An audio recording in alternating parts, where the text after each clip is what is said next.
think I just swallowed heaven. Hello, everybody. It's me. Hi, everyone. It's Natalie. Welcome back to Talking About the Taboo. Today's episode is the day before Thanksgiving, hence this. Rest in peace, Chandler. But it's actually a really exciting episode because I have a guest on this episode and I haven't had one in a while.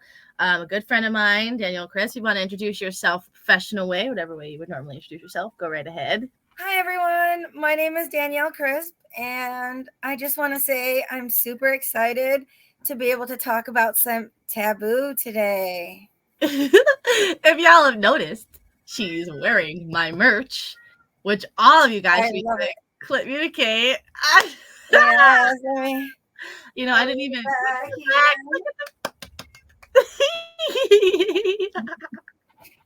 Literally makes me so excited. Such a true supporter, and that if you all know, that is a saying for newcomers that I made up in a previous episode of mine. Communicate is basically about being open about your sexuality, being open about communicating what you want, what you don't want, what you dislike, what you do like, stuff like that. And so people who wear it embody that same idea, and I think that you do as well. So let's get into your past, what you did, like just kind of tell me a little bit about like what you want to share and we'll get into the goods. Nice. Well, when we were talking about coming on the podcast, I had told you for a while I was in charge of running a multi-million-dollar grant for abstinence education under the George Bush administration. So I thought I have a unique perspective when it comes to communicating about sex and educating ourselves and our youth about sex and sexual identity and relationships in the body and health. And I think it's a unique perspective because I have never believed in abstinence education, and I don't necessarily believe in abstinence either. How in the world did what? How did that not okay? Does that correlate? So how young were you when you started this? As far as the education or just realizing my own sexual identity and being? The education when you started working for the multi-million-dollar. Yes. Okay. So I always wanted to be a teacher. I currently am doing instruction, but now I get to work with adults in a whole other field. But earlier in my career and when I was going through school, I did work for Buffalo Public Schools, and I did work in the classroom, and I did work in before and after school programs for the Western New York area. And I was considered a youth development professional. And I did a whole bunch of activities. I used to say I just got to play with kids, which it is such a fun job, especially going through school. I was able to work at different summer camps. And at the time, I was a young single mother. I've never been married, but obviously I've had sex in my lifetime. But it was a very low paying job. But at the time, it gave me the opportunity to have a lot of quality time with my child when he was young, adolescent, going through puberty. And that was an invaluable experience. But at one point, he's starting to get older and I need to make more money. And the position came up for somebody to not only teach an abstinence program, but actually create curricula of abstinence education for a handful of schools in the Western New York area. And then in the second year of the grant, my program was so successful that we had a lot of sister organizations coming aboard. And then I was tasked with teaching my curricula to other educators so they can bring it to the youth in their communities.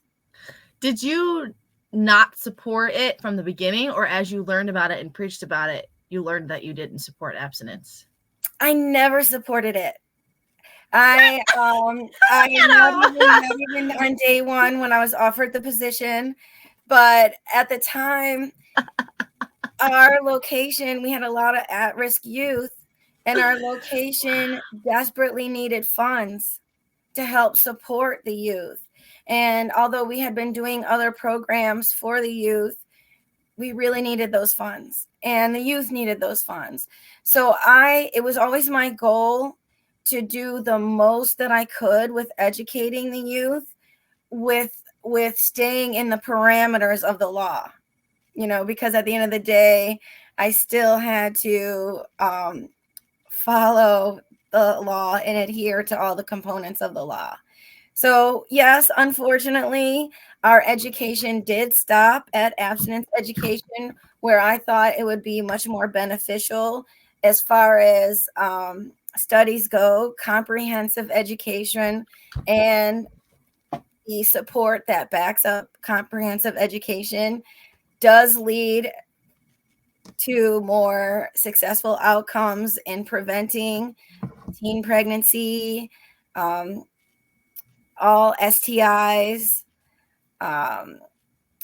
Mostly what I really disliked about the abstinence education, to be honest, was the fact that in the sphere, we were focusing on teaching a program based on ideology and sort of a patriotic, misogynistic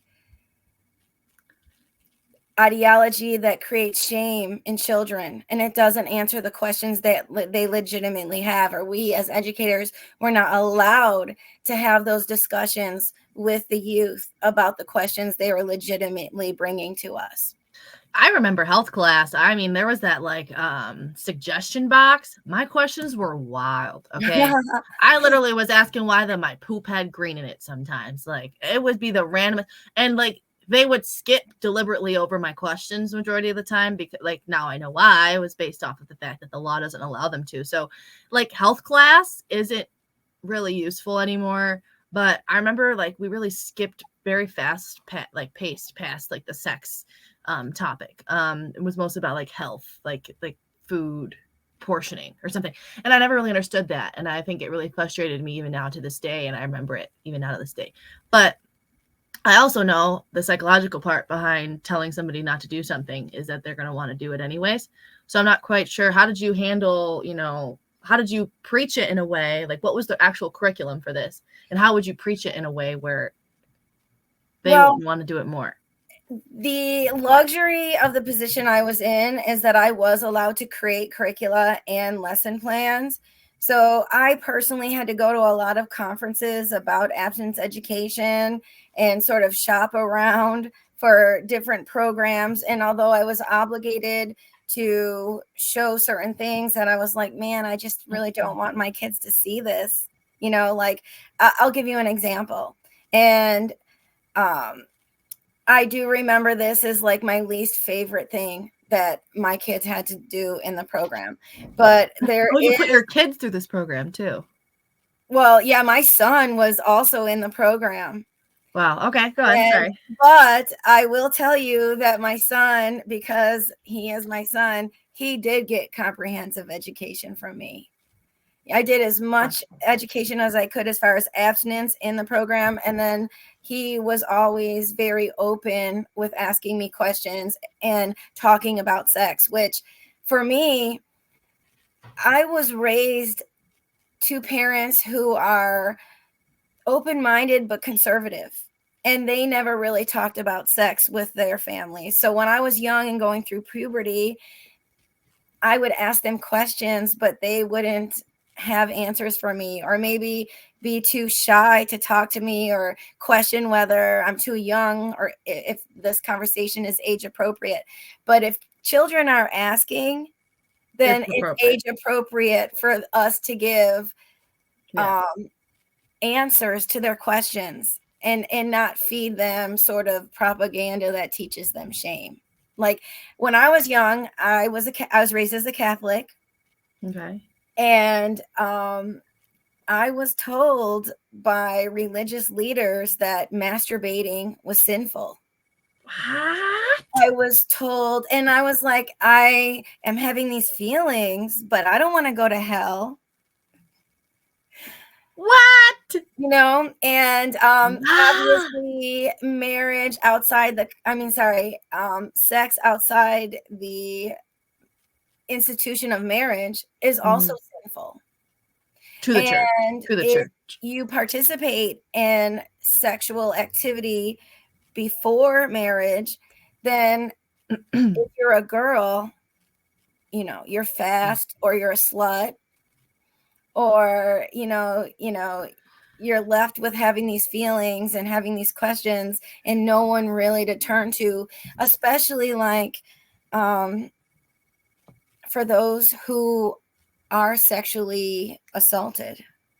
And that is so prevalent. I am going to tell you, I was in a room one time with 4 girls who were friends, and one of the girls turned to us. It was just, the 5 of us in the room, Yeah. and turned to us and started crying. And, we were like, what's going on? What's wrong? And she told us she was molested by a family member, and that law enforcement had been called, and that there were so many changes within the family. They were going through such a tough time. And then all of the other 3 girls in the room confessed to the same. All Same girls, family member or not same family member, okay. not same family, but all with the same experience of being sexually molested. And these were preteen girls. These were like age 10 and 11 girls. And I know, like, for me personally, the onset of puberty, especially for girls, is earlier than in boys. And girls are menstruating at like 10 and 11 years old. I was 11 years old when I went through puberty overnight. And fortunately for me, I have always been a reader. And I knew all about menstruation because I read Judy Blume's. Those books behind you? Oh, yeah, I'm a huge reader. But Judy Blume's book, Are You There, God, It's Me, Margaret, is her most famous and her most banned book for questions of puberty. I see that on the banned book list. Did you read that book? No, I don't know what book it was. It might have been that book. It's, they're like, my mom. I must increase my bust. That's how I learned how I could develop breasts when I was flat chested. It was a book that my mom. No, my mom is my mom. She's very, very, very open, and that is why I'm the way I am. 100,000%. I know everything about her. It's kind of, maybe some people might think I know a little bit too much, but I know everything. And so there was this book that like it was a naked girl's body, and like there'd be boobs, and it'd be like it'd point to it, it'd like tell a story about her life, like her in the bathtub, and then she would go through like a tingling sensation down there, and she would explain what that was. It was like, I forgot the name of the book. I don't know what it was. But I know that when I did get my period for the first time, I actually like subconsciously, like, I didn't know what the fuck was happening. Because like I just went swimming, and we went to the Cheesecake Factory with like my stepdad's side of the family. And like my stomach was really hurting that day. I wasn't really eating that much. And then I'm like walking out of Cheesecake Factory, and like I feel like wet. And I'm like, what the hell? So like, I'm like, I gotta go to the bathroom. So I run back to the bathroom, and I'm like, oh my God, I shit myself. Like I thought I shit myself. Right. So I call my mom on my grandma's phone. I'm like, Mom, there's like dried blood, all like, I did not blood. I said poop all over my underwear. I don't know what to do. She was like, I think that might be blood. I think you got your period. I was like, what? I just went swimming. So I was so mad. That was the start of it. But then obviously like, from that point forward, she was very much more open to me, and now we're like best friends. And like, if I'm with somebody, like I tell her all about it, like details. So it really literally all started with the book, I feel like. So I feel you on that book. It was a lot. Same. Although when I talk to my mom, because as my journey through becoming the sexual human being that I am, I always believed in learning about it, reading about it, and talking to my mom about it. But I really do embarrass her quite often. And she'll say things to me like, Danielle, I'm your mother. You don't really have to tell me everything. Sometimes too, the details, like tell you the basics, but don't be telling me like the texture of it, know. But I will go that far because I feel as if I need to share that, because you don't know the whole story, that you don't know the story at all. Right. Exactly. And I'm like, Mom, it's okay. Like, we're going to get through this, but I'm going to tell you what happened or whatnot. Yeah. But even my first period, I am the oldest of 4. So I was 11 and my parents weren't home. I think my dad was working and my mom was out, maybe even grocery shopping. So I went into the bathroom. I discovered I had just read Judy Blume's book. So I'm like, oh, this is what it is. It started. Like, I'm a woman now. So I was excited. And when my mom came home, I'm like, oh, by the way, I need you to get me some pads because I started my period. And she broke down and started bawling. She didn't even know what to say. She called my aunt, and my aunt came over, and my aunt has my cousin my age, and she brought me the book Period. That was the name of the book, Period. And it was like a drawing of a woman's body on the cover. And so it sort of lent to a little bit more of like the medical education, because even though my parents allowed me to have sex education in school, which parents are all eligible to opt their children out, but it was all like diagrams of, stamens and different flowers. And then the STI section was all like horrible pictures of body parts, diseased. And it wasn't any of like the questions that I really had. So where do you go to when you're young and you're asking your parents to tell you things, but they're too shy or don't know what to tell you? And you can't really ask educators because they're constricted, by whatever's in the textbook or in the very limited curriculum, which in my school, it was abstinence education that was stressed. Some schools are abstinence education. Some schools don't have any sex education. There are, I think, less than 20 states that require sex education, even today's days, to be medically accurate. I mean, it is horrible in the system.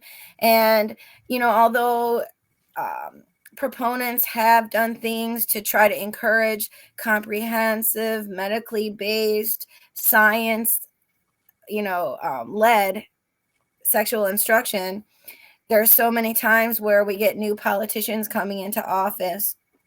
And like I worked under George Bush's program, where at the time, I think the federal government gave over 75 million to states, and states matched those funds to teach abstinence education.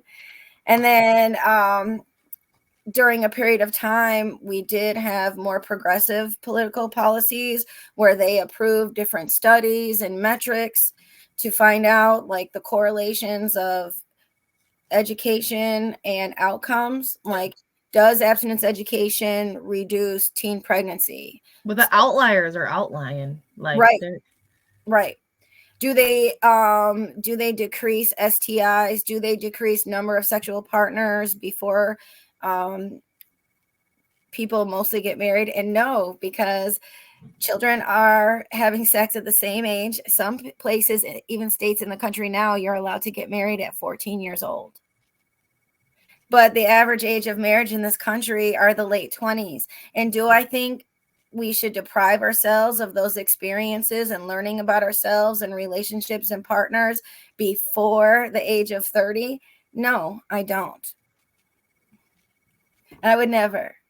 And one of the things that I was really most disappointed about in any abstinence education that I've seen is the lesson that if you do have premarital sex, that you are degraded. And there is, one educator who had this video, which I had to show as part of my program. Who's degraded, the male or the female? Because that's pretty misogynistic. Well, the messages are both. But, when kids get together socially, we really understand that it might not be both, You think? Elizabeth were degraded, I feel like. Elizabeth Smart, she was the young girl who was kidnapped by this couple and brutally raped for many years before she was rescued. Excuse my ignorance. I do not know this story. Please. All right. Educate me a little bit. Well, this was a few years back. She was from a middle class home. She was kidnapped by someone who I believe did a little bit of work for her parents, and they looked for her for years, but she was held captive for years by this husband and wife, and she was brutally raped by the husband. And both the wife and the husband were, after she was rescued, were sentenced to prison. But she, coming out of that experience, her folks felt that it was good for her to be in sexual education programs. And she was talking about how in the program she was, they talked about sex like chewing a stick of gum. And when you chew that stick of gum before marriage, you're like used and degraded. And she was a girl who was brutalized for years, and then, you know, would have the concept because of that assault that I'm not. What can one person's sense of worth or worthiness be when you're taught that you are degraded? And that was the same in the abstinence education program that my kids received. There was a video by a woman, Pam Stencil, who is a big name in the abstinence education field. And in the video, she talks about the fact that, you know, sex is like tape. And when you first have sex and you tape yourself with your partner, you have this strong bond. But then if you go away from that partner and have another partner, your sense of bonding gets decreased as you have partners. And she did, even in one of her videos, I remember she was telling boys at this point, you know, boys, if you see a girl who's too fast and advertising it to the world by inappropriate dress, run from her. Don't walk, run from her. So boys are taught to also not have sex, but and run from girls who are too fast.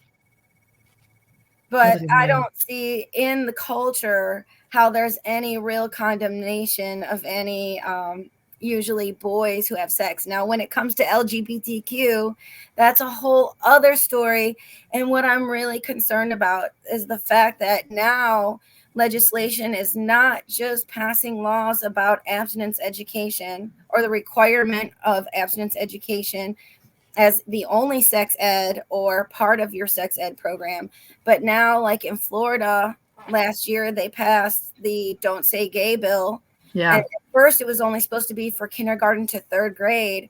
No, but 6 months later, they came behind and passed what they call the Do Not Say Period law. And how do you think that is like, with you having your past, is like interacting and kind of negatively impacting other states, that state alone, but like other people as well? Like it children. Is so horrible. Like the Do Not Say Period law means you can't it's the Parental Rights and Education Act. Now it's through 12th grade in Florida. High schoolers at 12th grade who like 60% very much have sex, are having sex before. And even like menstruation, you can't talk about menstruation until 5th grade when girls in 3rd grade are menstruating. So, you know, wow. When I was young, G.I. Joe cartoon was on G.I. Joe is my jam. And every commercial break, they would say, knowing is half the battle. And knowledge is power. And ignorance is causing our youth to be uneducated, live riskier lives, be more unhealthy. The fact that now in many places that you can't acknowledge somebody if their parents are gay or if they identify or as other than their birth gender. Mm-hmm. It's really sad and already considered embarrassing. It is. It is already. Name a person who you've ever met who didn't go through puberty with a sense of awkwardness, embarrassment, and shame. Couldn't tell you. I can't either. But then if you compound those feelings with an ideologically based abstinence education program where they telling you can't talk about it. Right. Mm-hmm. Then where are they going to get those answers? They're going to get them from the internet, probably they could get Dr. information. Google. Dr. Google is majority of what people use nowadays, and they're getting like, oh my God, I have an STD. No, you probably just have bacterial vaginosis, sweetheart. Right. But again, who are they going to go to? They have no one to talk to. And way back when they did have the question, it wasn't being answered. It was being pushed away. So here they are forced to. I also like, if they're getting access to information, you know, on the internet, then they're probably accessing porn, which I don't have a problem with porn. In fact, I think porn can be quite healthy and good. But what porn are they accessing, and what ideas? Like, are they really being taught consent? Like, how young is it too young for you to teach a person that you have the right to bodily autonomy and you can say no, even if that person is a trusted relative? The age where they can understand what the word no means. You know, there was recently a girl who was molested by a family member and got pregnant at 10 years old. And her state had just passed an anti-abortion law. So she had to go out of state to get an abortion. Yeah. And, you know, I just remember there were politicians on TV, you know, saying, well, this girl must be lying, or mom must be lying, or this is a fake situation. And then when it came to light that, no, it's not a fake situation, it's real, the mother had already taken actions to get law enforcement involved. Then they're like, okay, it's a real situation. But then I'm like, we're not educating kids. And they're being molested and brutalized and forced to have babies when they're still babies. And then being told that they're, you know, if we're talking about the abstinence, that they're degraded and disgusting and now they're ruined for the rest of their lives because they had sex without wanting to in the first place. Just because you know what it is doesn't mean you want to have it, you know? Even for me, you know, learning at a young age, personally, I decided not to confirm as a Catholic. Because, I mean, this is probably another podcast. But it was years before, you know, I didn't lose my virginity until I was a late teen. Yes, I was still in high school. But I still didn't know anything about, like, orgasms. Like, I would ask my girlfriends, how do you know you've had an orgasm? Because I'm missing something. The act, I mean, the first time, I don't want to comment much about the first time. But as I gain experience. Yeah, as the tape apparently loosens. Right. No, how about as it freaking increases? Thank you. But I still wasn't having orgasms, and my partners were. And, you know, it took me a long time. I actually had to, when I was in my early 20s, I was like, you know what? I've always gone to books as a learning resource for me. For me, that worked out. So I found a book from Dr. Betty Dodson called Sex for One. Mm-hmm. And she really taught me. I mean, I had to do all the exercises in this book. And I was so incredible. Like, when I finally got to have an orgasm, I was like, okay, this is it. Now I know. Now I know that I'm not broken. Mm-hmm. Now I know that I can have an orgasm. Now I need to start a journey of how to figure out how to have that orgasm with a partner and not just alone. So for me, I've never been celibate, because from that day, I have believed in masturbating and try to do it on a daily. It's like a vitamin. Hell yeah. Of dopamine. Communicate with yourself. Right. You get that serotonin. Yep. Literally. Yes. So I advocate for that. And I do know we did have in our past an educator who was a proponent of even teaching masturbation and sex education. Yeah. And she was ridiculed and voted out of office quickly. That's crazy. I feel like I need to be that person. I need to get back up on that, because like that's what I preach on my podcast all the time. Because like self-love is like, you're not going to be able to have a good sex life if you literally have no idea how to pleasure yourself. Like, how do you expect somebody else to love you if you don't love yourself? Potato, potato. When it comes to how do you expect somebody else to please you if you have no idea how to please yourself? Right. And self-exploration, I literally talk about it. Taking a mirror and touching yourself. Literally, like, even if it's like your fucking phone camera, but I'm like, I get kind of weird because somebody could be looking through that. But I talk about that. I brought in couples, I brought in individuals to sex shops. Literally, I've brought them into there. I should do a TikTok of that. We go into the sex shop and I explain every single little thing to them, and they leave with like one thing, whether it be lube or a toy or something like that, because it's for them. I make sure like it's for you personally to figure out yourself, because they're struggling. Like he wants this, but I don't know how to do this, but I want this and he won't do this. It's like that constant battle. But I'm like, have you like sat down to talk with yourself yet? Like, have you communicated with yourself? Because I probably guarantee you haven't. So, and I feel bad for people who did. Like, all props, like, for whatever I said about abstinence education or abstinence before marriage, all props to people who can remain abstinent and get married to each other and have that sex life. But where do they go as a couple to, like, if one partner is not enjoying the sex act and then that partner thinks they're broken, you know what I mean? And what happens when one partner just doesn't want to have sex and the other partner does, and there's a mismatch there. Mismatched libido. I talk about that a lot. Yeah. That's a thing. And that's also, I don't know, for me, I'm sorry. I'm not even going to start dating the person until I see what his schlong looks like. I'm sorry. Intimacy doesn't need to be penetration. It could be anything. Right. Really requires you to have some type of sexual compassion there. Or passion rather. And if you get to that point and it's just bleh, like it's plateaued and you're already in a married, like, what are you supposed to do? Right. You're in a constant battle with yourself in your mind because, I married this man, but like the sex is shit. Right. Like, what are you supposed to do? Like, oh no. And I do have girlfriends who are in love with their partner, but they're just uninterested in having a sexual, healthy relationship with that partner. And I just feel so bad. You know what I mean?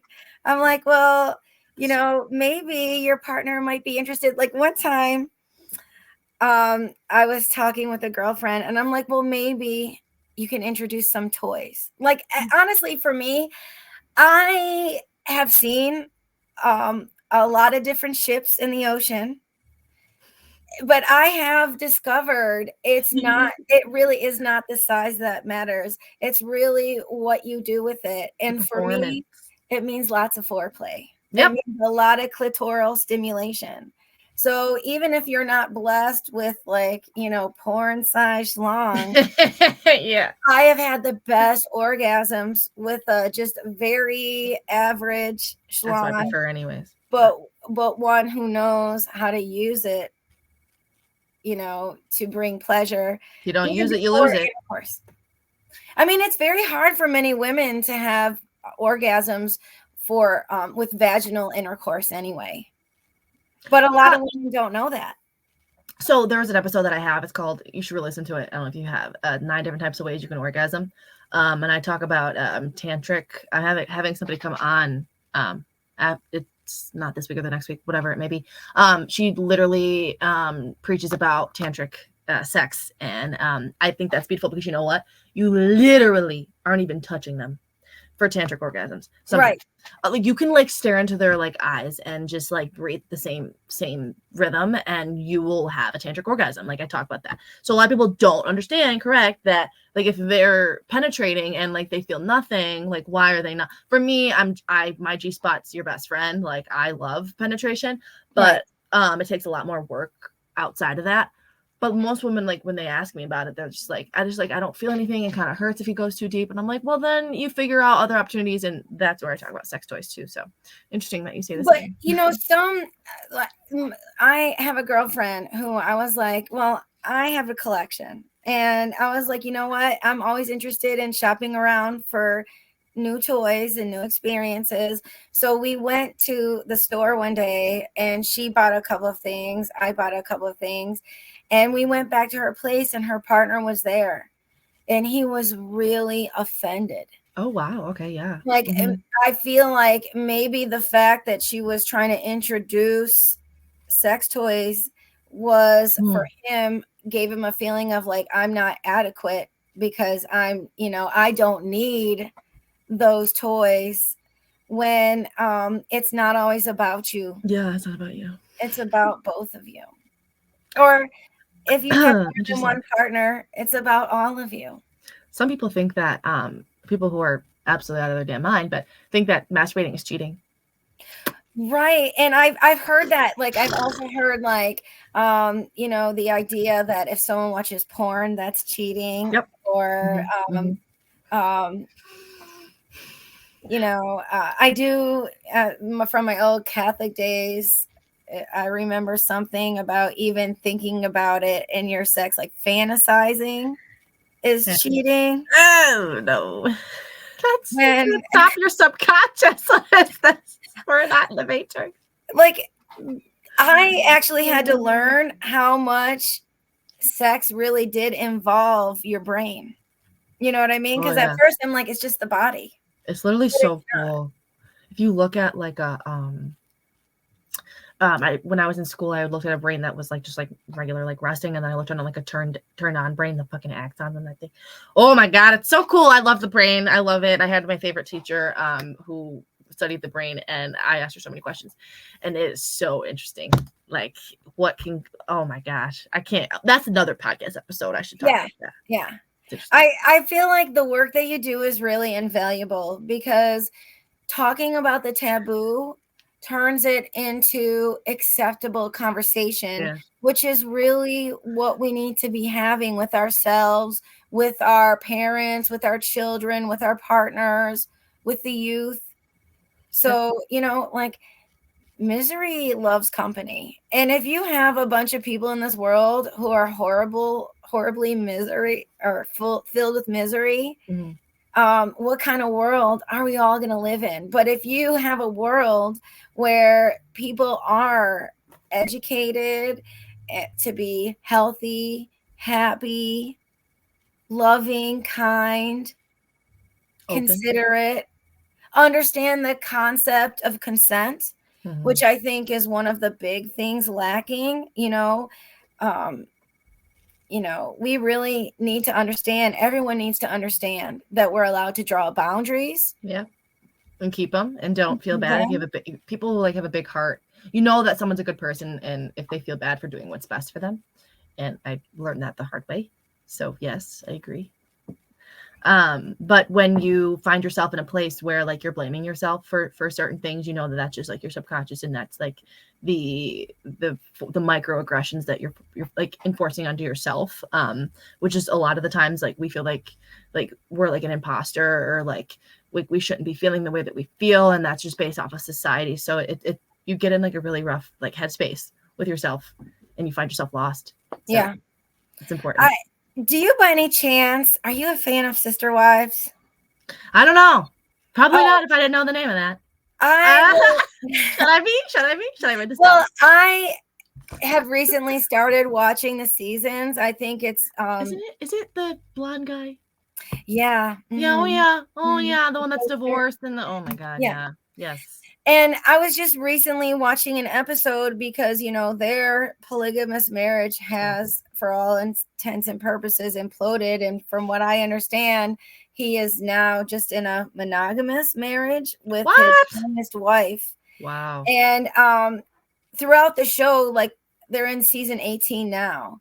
But throughout the show, they have had discussions where they were even talking about education and how, you know, the wives as adults went back to school and got their education. One of the wives, the first wife, was actually convinced by the youngest wife, who was 20 years younger, not to go to school. And I'm wondering, all right, you know, what are the motivations for you not to encourage someone to go to school? Is it because you think it might be too expensive, time consuming, taking away from the family?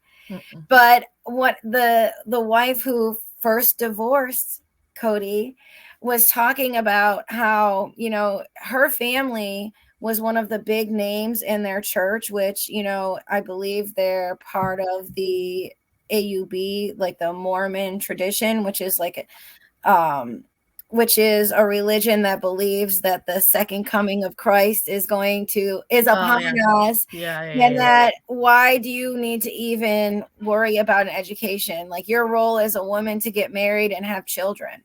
So focus on that. And so if we keep on having a society where we're not even encouraging adults to get educated, I mean, it just seems really dire. You know what, though? On a side note, unfortunately, the education that I've had, I've come accustomed to realizing means shit, means nothing. Because I've applied to numerous jobs. I have 2 bachelor's degrees, not 1, 2. I have experience, I have internships, I have independent research, I have everything I'm supposed to do. Yet jobs tell me that I need more experience. They said I need more education. What do you mean I need more education? So like here I am, an independent, powerful fucking woman who runs her shit as she does, and did that shit. Okay, it's on the wall. That's what I'm pointing to. Did that shit. It means nothing. It means literally nothing. So here I am back to them, like, should I even have gone? And so, yeah, we're telling people not to get education because maybe we can actually learn something, but we'll learn it, but where are we going to use it? And it makes me so frustrated. Yeah. I have 2 master's degrees, and I was in my studies to be for my doctorate when COVID happened. And my company at the time stopped the tuition reimbursement program. And I already have so much student debt. And I was I actually am in my dream job. So my motivation for even wanting to get the doctorate is no longer there. And in fact, the funds are no longer there. And I'm like, man, I just at this point need to pay down my debt. But I do value the education that I did receive. But in this sense, I'm really talking about sex education. Yeah. Yeah. You know, and that's why I'm like, maybe I should continue forward. Because this is like a rare, like when I tell people like I want to be a sex therapist, they're just like, what? Like, we need more of those. I hear that all the time. And I'm like, oh my God, what am I going to do?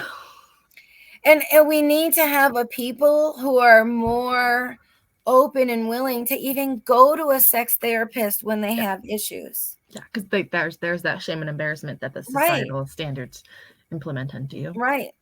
Yeah. I mean, I spoke to someone who was telling me, and she is a little bit older than I am, but she was telling me like she was a virgin when she got married, and she was never taught anything, and her spouse was also a virgin.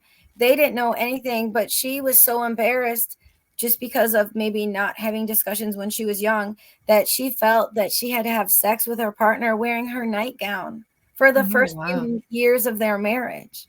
Wow. To even carry like shame and embarrassment about your body. And that's another point. When I was young, I told you I started menstruating at 11. I also developed overnight. Like I went from a very juvenile shaped girl to grown woman proportions overnight. And I was like, I felt I'm a short girl as well. I'm only 5'2", and I was all boobs by 12 years old.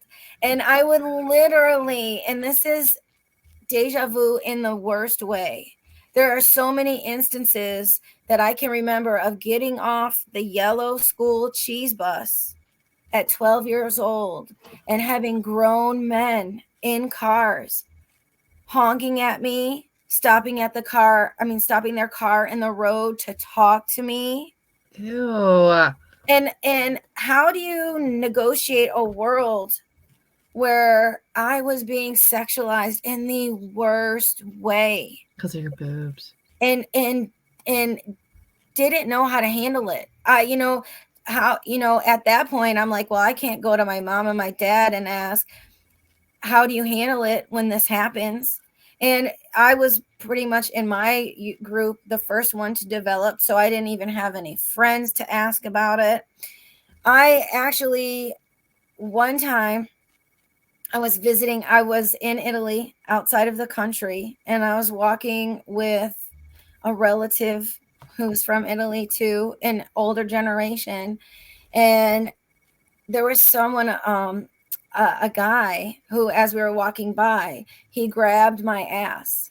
I'm young. I'm like 12, and he's a grown man. And he grabbed my ass, and I was really offended. And I said to my relative, and she was like, oh, that's what men do. You consider it a compliment. And I don't consider that a compliment. I consider that assault. But girls and me at that age was given a message that was acceptable. You know, I'm very offended by Donald Trump and the fact that so many people can support him, including religious people, conservative Christians, when he admitted, yeah, I know what to say. Yeah, go ahead. That he's a celebrity, a guy, he can grab him by the pussy. Yeah, I know. You know what is the craziest part? Is that we all have been through such toxic relationships that we are able to form now a trauma bond with Trump, like the people who are Trumpers, right? And they let go of the shitty things that he says because he does like one good thing. And it literally, I can't talk about this like often because certain people I surround myself with may not agree. But I literally think people are in a trauma bond with Trump. I call it the trauma Trump dump because he says some shitty shit. We were like, whoa. And then he does one good thing and we're like back on it. So it's a constant, here's some dopamine.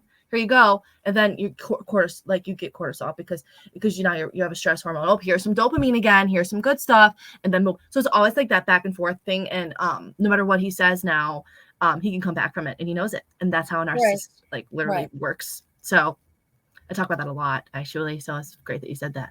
But I would think as a society, it is disqualifying if you have that thinking. You know, if there's no consent, it's assault. Yep. And I don't think we should esteem or follow leaders who just believe that assault is okay. It's not okay. And I'm glad that, you know, now he is a civilly liable rapist and has to pay the consequences for that. But for anyone to support a civilly liable, self-admitted assaulter, all right, politics aside, if my favorite politician was wearing those shoes as an assaulter, like I'm guessing Epstein was a great Hollywood producer and he made a lot of movies and he did a lot of stuff. But as great as the content was and the people who supported him are, he deserves to be rotting, not a part of the Hollywood industry anymore. Rotting. And maybe that is rampant. And, you know, there's a lot of stuff going on that we haven't heard of yet. Mm-hmm. Mm-hmm. But it is disqualifying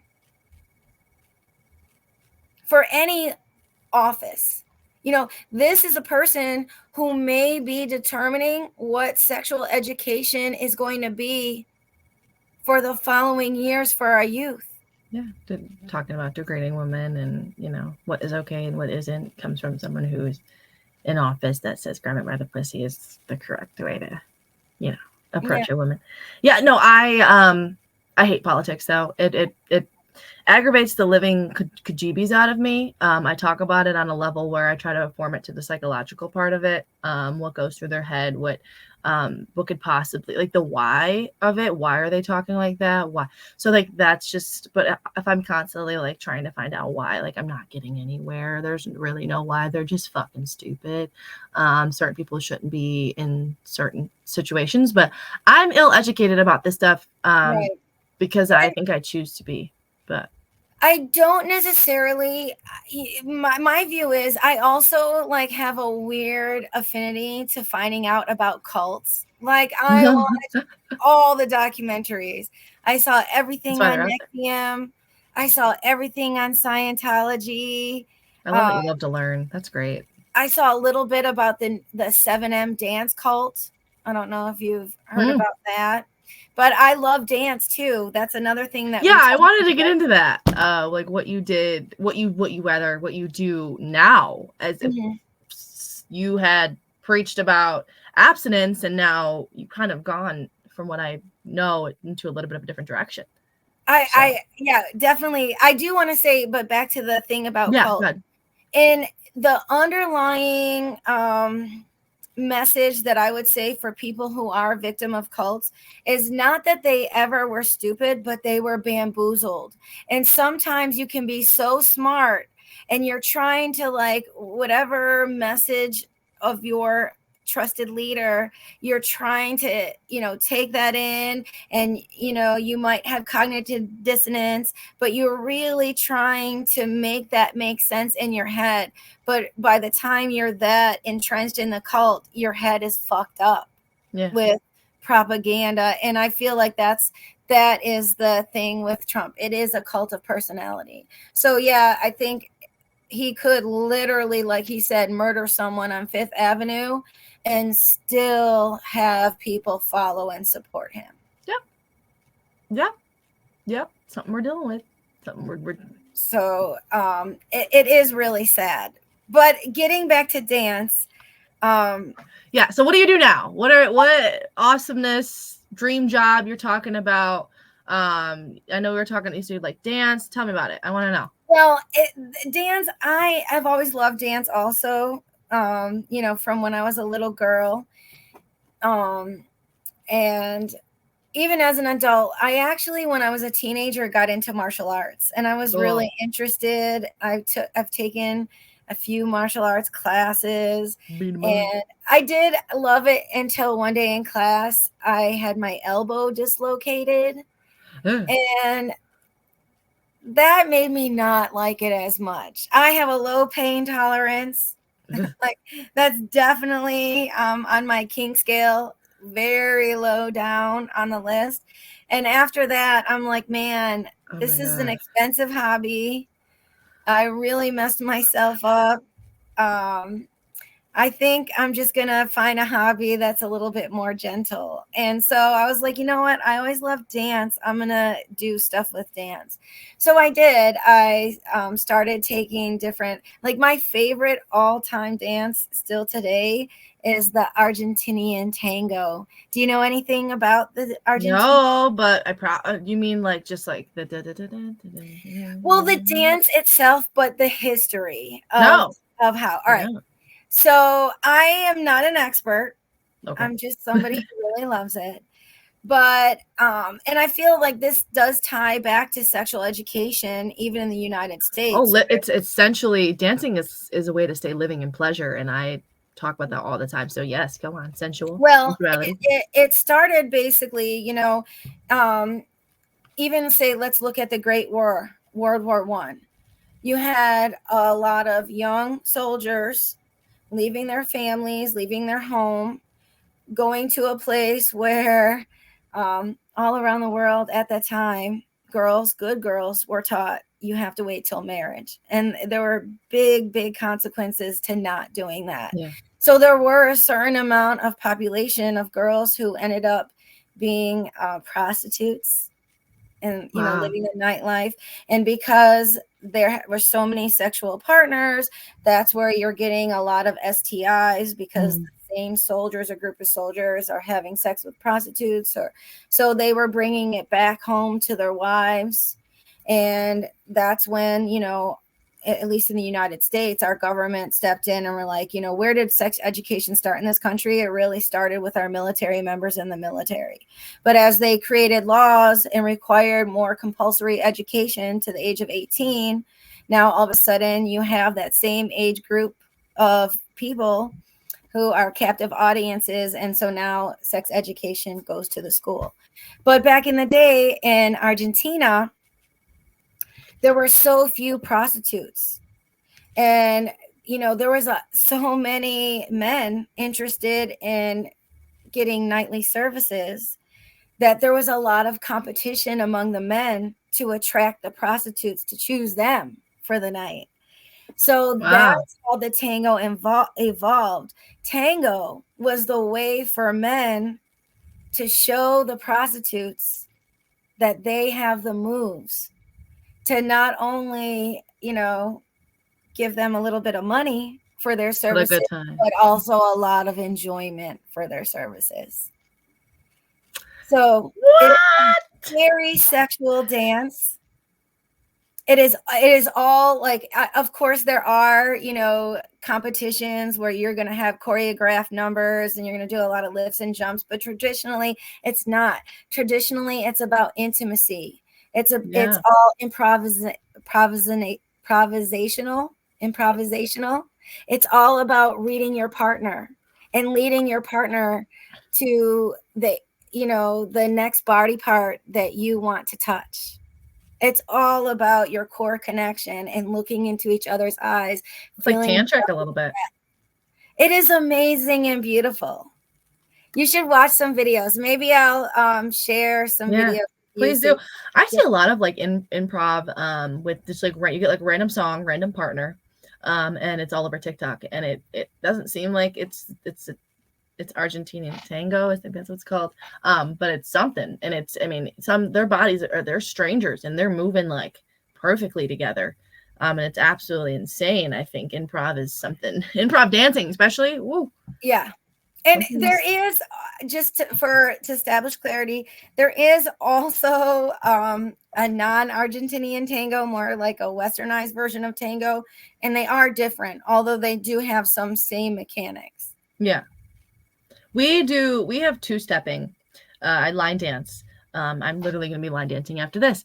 And nice. I go every Thursday. That's really I love it. And when it comes to two-stepping, it's very fast-paced. It's not very much like up on the body. And I'm like trying to introduce that a little bit to two-stepping because I think I could use it. And so I have a friend named DJ who's going to do, Heartbreak Hotel by Elvis? Yeah. I'm going to try to introduce the more touchy, slower pace two-step to the place where I dance, and he's going to help me do it because what I do, obviously I talk about sex. I think it's literally about your own, like loving yourself and feeling yourself. And if like, you're looking good and like, it's sensual, and dancing is supposed to give you that confidence, in my opinion.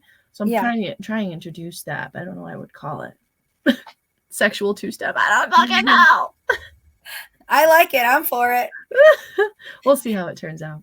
If you want to, I do have a friend who is an amazing tango dance teacher, and maybe we could take a clinic. I've done that before where I've invited a handful of girls and we met for like an hour and we did like an introductory class. Love it. Yes. I always invite the guys in my life to participate and attend, but for some reason, I just can't as easily wrestle them up to come to a tango class. My friend DJ will come. So if you do want to, it's not just girls and you want guys to come too. My friend. No, I always want guys to come because the problem is, it's our problem too. Dance group.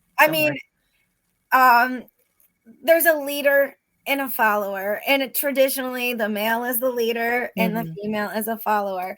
But when you have a class of all women,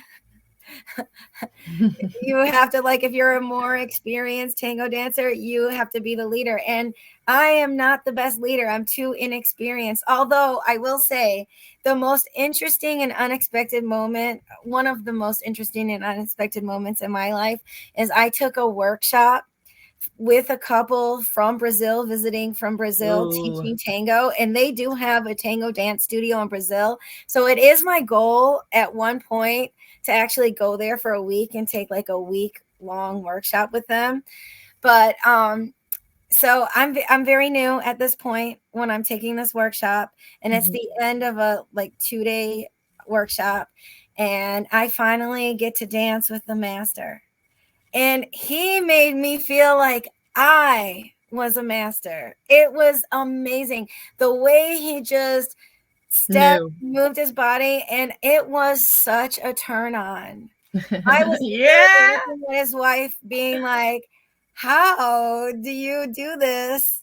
Like watching your husband, turn on these girls. And I really did. Like, now I understand. Like, I've heard guys say, like, if they go to a strip club, it's just gonna arouse them for when they do go home to their partner. That was the experience I had that night. Like, I went home after that class and probably had one of the best times with my partner. I love it. It brought out the sensual. Yes. Yep. Yep, that's exactly what dancing does. And when I got into it, I'm still new to it. I felt like this different type of power, I guess you could say, and like I'm it's addictive. I don't want It to is stop. addictive. I was telling you, my sister and I, like, there's a lot of times where, you know, I'll just look for things that we could do together and just to bond. And I saw a Groupon for a belly dancing class. So we did a couple of sessions in that and just had an amazing time. And then I found in the city of Buffalo, there's an amazing school to teach burlesque chair dancing. I want to do it. And you should do it. I should send you the link to the school too, so you could. Yes, I'll do it as soon as we finish this podcast. Okay.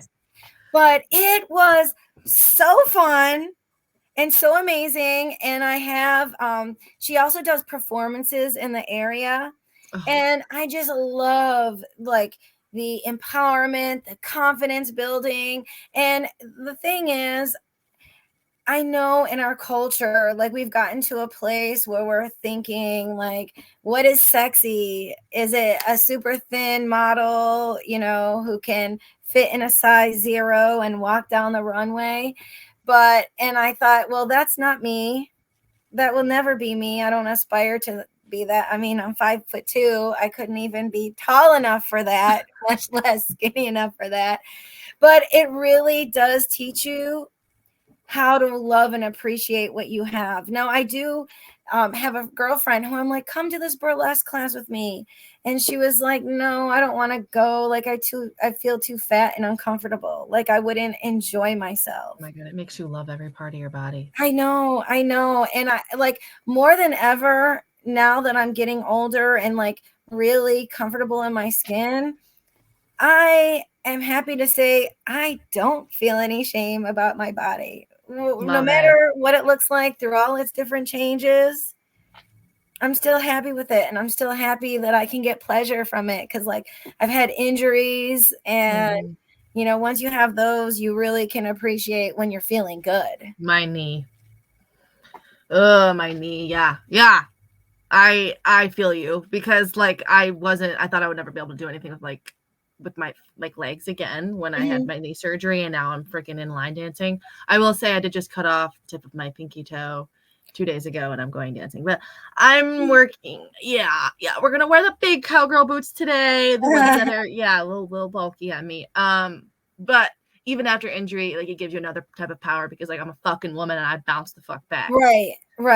Yeah. Agreed. Yeah. I had a back injury, same thing, right at the beginning of the pandemic. And honestly, for 2 years, I couldn't sneeze without feeling a horrendous amount of pain. And I couldn't even do like, if I'm laying in bed and waking up, I couldn't even do one sit up to like sit up and get out of bed. I had to like roll out of bed. It was horrible, but I have been going to a chiropractor who has just, I feel like amazing and has really helped me to get to a place where I'm like, yeah, I can actually sneeze without pain. Like for a while, I'm like, I need to get a bidet because I literally couldn't reach properly. I love bidets. They're their own sex toy. I'm telling you right now, they're their own sex toy and a certain power. Like you can literally move. I tried it out when I had an opportunity to use one, and you literally just move the direction of where it's going. It's not going straight to your butt. It's actually going to the way it glides up on your like labia majora, and then it goes right to your clit. It literally, I'm like, oh. Nice. All right. Now I have even more of an incentive to get one. Maybe it's on my holiday wish list. I'm telling you, make sure you get the one that can move direction. I'm pretty sure all of them can. And there's heated ones. There's heated ones. Those ones, game over. You're done in like 2 seconds. That's like, I have an older car, but I did get a pad on my car to give me heated massage on my seat. And I'm like, the next vehicle I buy, that's my one consideration. I the mileage doesn't matter. The whatever is like, doesn't have heated seats. I love that's what I'm interested for in. like so many different reasons. It's just like the comfortability. It just feels good. It's not to like feel good. It just feels good. It's being there. Yeah. It's like a little, it's like being warm. It's like a bowel warmer. Yeah.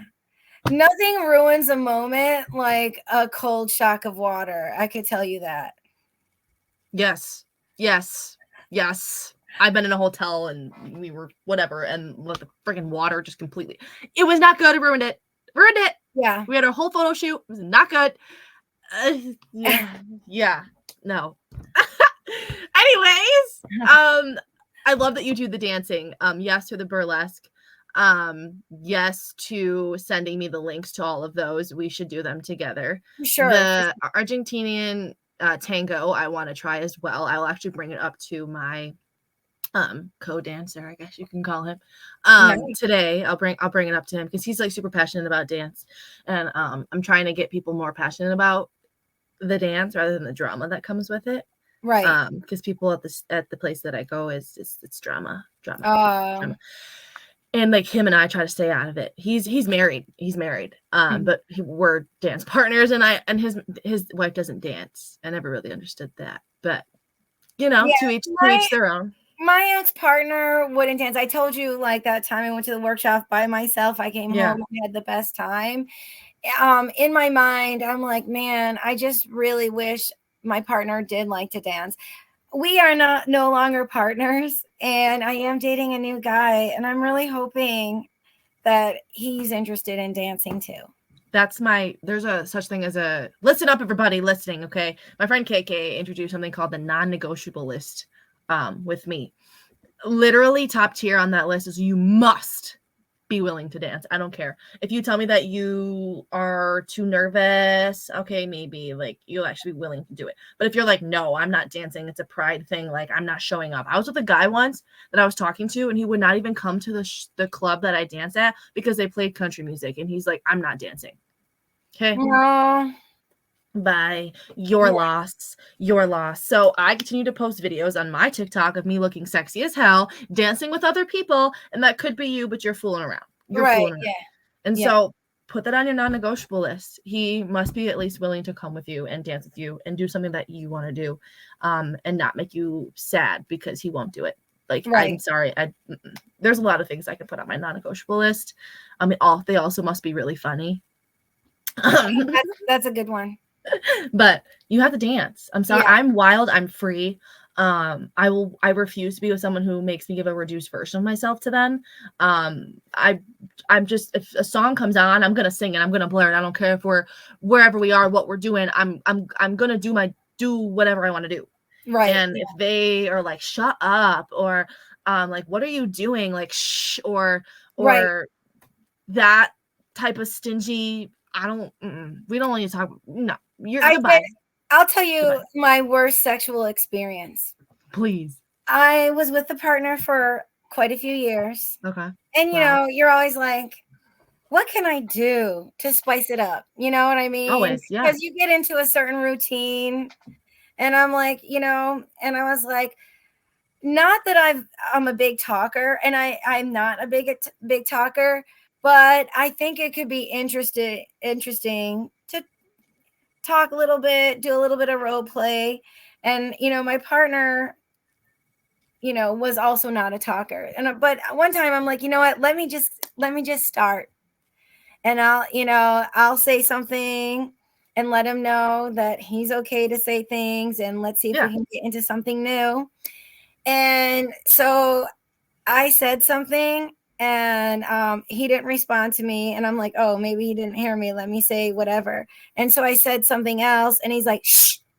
I'm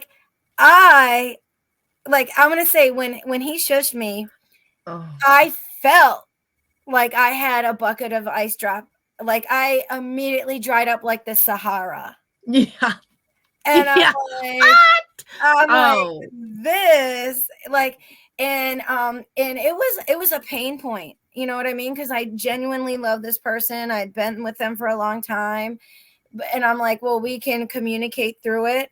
But I would say that it was a difficult, crucial conversation, and one that he wasn't very receptive to, because, again, it's like affecting, the manhood, the process, whatnot.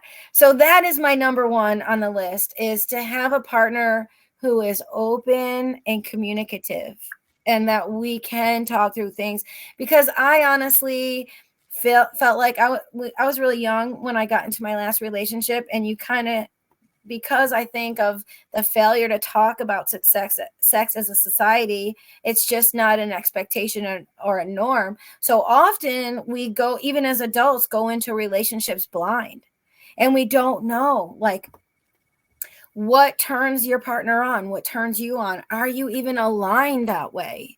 Mhm. And so that's my number one. My partner has to communicate. And, I'm all for willing to try certain things, but I know at this point what really floats my boat. And I know at this point the things that I definitely just can't get down with. And this is the thing when it comes to when you're for you, like you are already like open as it is. It's like become a part of your personality. And I feel like that's like me myself, like sex has become a part of my personality. And that's not to say like I'm like a whore or anything, like people assume sometimes. But if you're talking to me within the first couple of dates we're having, you're going to know what I like and you're going to know what I don't like. And I'm going to ask you what you don't like. And that's not me saying that I want to sleep with you every, like at the first date or whatever. I could if I wanted, but it's for me to just dig right in and talk with that taboo. And some people think that they're like, whoa, and others are like, whoa, you're forward. I like you. And that opens up the floor for other things to be talked about. And they could be comfortable with it, whether it be like a traumatic experience or like how they're feeling or something they're going through.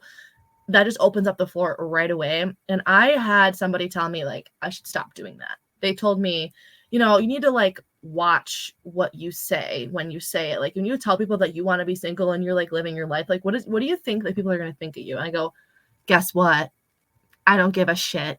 Right. I'm doing what I want to do, saying what I want to do within the parameters that I think are necessary. Do not sit there and tell me differently. You should be doing what I'm doing. How about that? Bye. Right. Don't get me started. Well, I do have one recommendation for any listener who's checking us out. Hey. I had my eyes opened when I stumbled across a kink test that I could take on the internet. Mm-hmm. And there are even websites that allow you to do like a couples kink test. Oh, cool. And I think, it makes you consider, like there are certain things that they asked in the assessment where I never even really considered. And now I'm like, that might be interesting. I might really the pain for you is a no-go though. You're like, pain's no.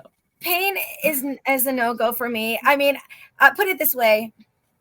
At one point, I wanted a sleeve, like beautiful tattoos from a great artist. I thought that would be so cool. When I was 18, my mom for my birthday was like, I'm going to get you pay for your first tattoo. So we go to the tattoo shop. It was really fun. It was just she and I. She has never had a tattoo. In fact, she got her first tattoo when my son was born, when she was in her late 40s. And now she has 4 grandkids and 4 tattoos. She got a tattoo for each grandkid. Meanwhile, when I was 18, I picked out this tattoo that I wanted. It was about like the size of a softball. It was going to look so hot. And on the table, the artist is just hitting me with the needle, and I realize, oh shoot, I can't take this pain, but he already started. So he had to resize the tattoo, and now it's the size of a quarter. And I was like, that's it. Where is it at? Done. I got it. It's a tramp stamp. It's on my lower back. Originally, it was going to like go from my lower back and go up like around my side. You would not. Oh, that should hurt. Right, that 1/4 one. And I'm like, okay, like if I'm gonna do it now, for me, it's gonna have to be like a spray on or like some sort of like sticker tattoo, temporary. I don't know. That's there's the line is. You know what? Perfect. I will send you the Amazon link. I have a whole bunch of fake tattoos. I just had a leg sleeve that was fake, an arm sleeve that was fake, and Nice. everybody thought it was real. It was colored too. That's awesome. Yeah, and it stayed on for 2 weeks. I That had to is use nail polish really remover to get it awesome. off. I'll send That it to is you. really cool. Yeah, send it to me because I would love to do that. Yeah, it was really nice. You have to have someone else put it on for you, otherwise it will be like crooked. But no, you would love it. So I'll send that to you. Yeah, for sure. I would Yeah. really like that. I've heard about the actually I talked about it on it's called Kinks 101 or Kinks something. It's one of my episodes. I talked about the BDSM.com and how it will literally go through it like section by section and like separate and organize it for you, and people love that. But the couples one I did not know about. What is the link for that? Like, what's the name of it? I'll send you the link for that. Okay. I can't remember. At the time I took it, I was single, so I didn't have a partner to take it with, but I did this solo one. But I really, like I said, I've discovered things about me, things that I'm definitely interested in trying with a partner, and things that I might not like. I, per se, don't think that I would enjoy to be tied up, but I love shibari. I don't know if you've heard of that. It's using ropes to tie someone in a really pleasing, beautiful pattern. Oh, yes. I've seen videos. I would love to do that to someone, you know what I mean? So I guess I'm a rope bunny because I would like to wield one, but I would not want to be tied up, you know? But there's also like the ropes that have like the soft touch to them too. Like I don't want to be having no fucking those prickly ropes that you would be in grade school and climbing up. No, not. It's the soft, sensual ropes. And I also I do scavenger hunts, not scavenger hunts, whatever it is, in my box of stuff, and I bring out whips, and they're like, "Why do you have so many whips?" I'm like, "It's not whips. They're meant like this one with like little tassels on it. Or whatever. It's the tickler," and I'm like, "It's not. You could whip them if you wanted to, but it's honestly meant." They're like, "Oh, like the sensory type toy more than the impact play." Yeah. Yep. I think I could wield them, but not to cause, I don't think, hurt, but I think to cause pleasure. Yeah. But at the same time, I would not want that on me. I don't. I actually discovered I have a praise kink. And so I have met someone who really did, like a little bit of the degradation and shame. But that's just not something I will never kink shame anyone, that's how bad my praise kink is, because I can't even shame a kink shame. But I really would want to praise other people and praise myself. You know, I love if I'm doing something good, you better fucking tell me. And if you don't tell me, I'm gonna freaking slap you silly until you do, boy. Yeah, because well, not literally, but maybe. But you know what I'm saying? Like, if I'm doing something good and you're not making any noises, I'm gonna stop. I'm gonna look at you and just wait. Like, I don't know what you think this is. This isn't just me giving you some of my good goods, and for me not to tell me that. Nah, I'm fishing for compliments at that point. Yeah. Go and tell me. I'm also big into games too. Oh yes, I've seen at the past, even at Spencer's. I think at one point I had a pair of sex dice. So yeah, that's what I have. I should go get them. I just picked up a card game, and it has actually a lot of different games in this deck. Like there's a set of cards for like Truth or Dare. Ooh. There's all sorts of different cards. And that's even one good thing if you do something like that with a partner, just having those discussions, you know what I mean?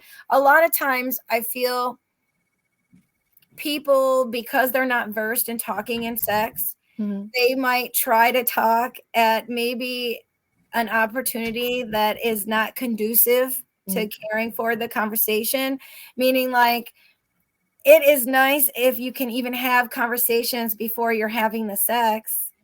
You know what I mean? So it doesn't come like for the talk to be like an open engagement of communication rather than, I don't want someone to think, you're not pleasing me or doing it for me. So we're going to have this talk now so you can figure out how to. And that just ruins it.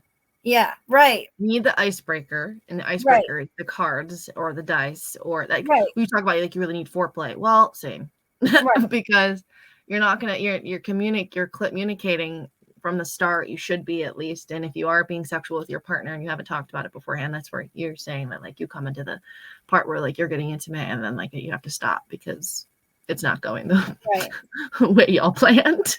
And to me, it's really funny that I do know a lot of people who have sex, Mhm. but still can't have conversations. Yep. Yep. Yep. You know, like I don't get it. the conversation is like too intimate of an act to have. But, you know, if you're in that intimacy where you're actually having sex with someone, Mhm. I would have to say then you owe it to yourself and to that person to be open and communicate with that person. Yes. I could talk about kinks like literally all day with you. Like, this is so many different, like, we're only already at like an hour and 20 minutes. I know. I love it. Invite me back. I'll come on. I'll talk about sex. I have a lot of, I'm like that girl from band camp. I have a lot of stories.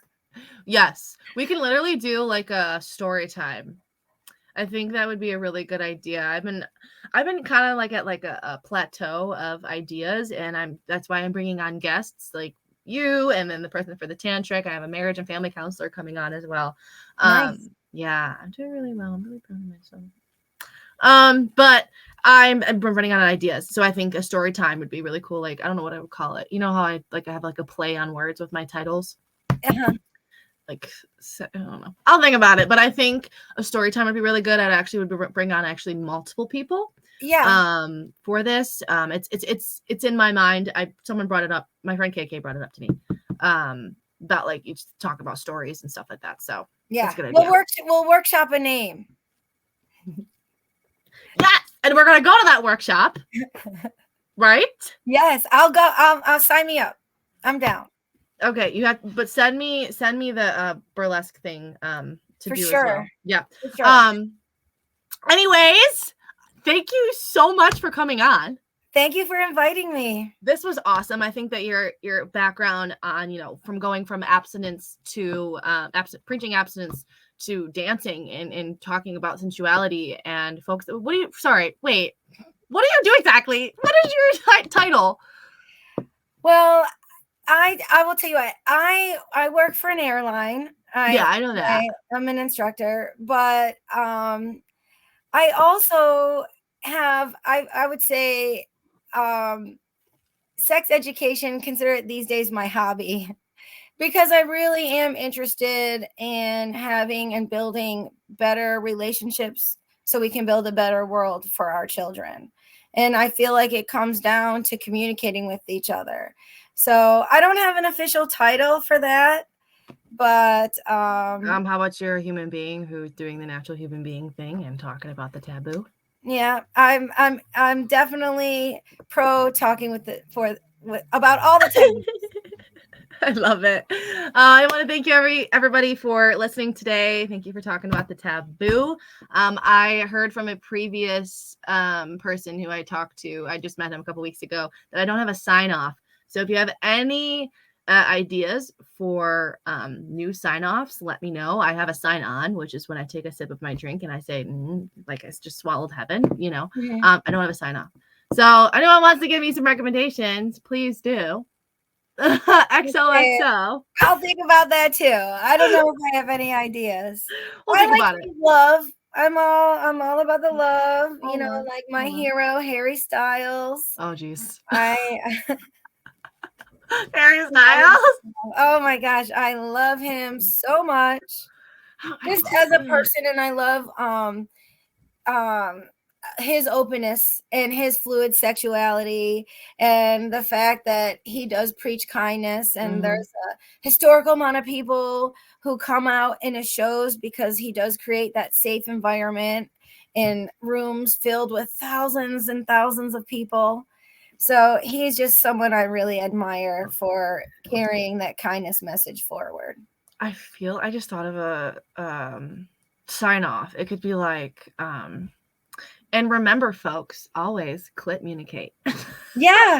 I Is like that good? You like that I one? like it. Oh, when I edit this, I'll have to edit that in. Editing videos suck. Yeah, that's not something I've ever gotten into. Yeah, I do the sound really well. I'm good with that, but like I just started doing YouTube, and YouTube I'm still working with, but yeah. Okay, so it's gonna be. Thanks for listening, and always remember to communicate. XOXO. Ew, I cringe. I like it. All right. Well, you have a lovely night. Thank you for coming You too. on. Have fun at your dance class. Oh, I'll come with you one day too. I like two-stepping. We have two-step lessons on normal Wednesdays, where we two-step lessons, and then Thursdays are dancing, because Thanksgiving is tomorrow. We did the dancing tonight, and we just didn't do a lesson this week. Nice. But nice. I will tell DJ all about the Argentinian tango. I have to pronounce it. I can't fucking pronounce shit. But I'll tell him about that. Yeah, so bad. But I'll tell him all about that. I think he'll friggin' be down with that shit. So that'll be so cool. I'm down for sure.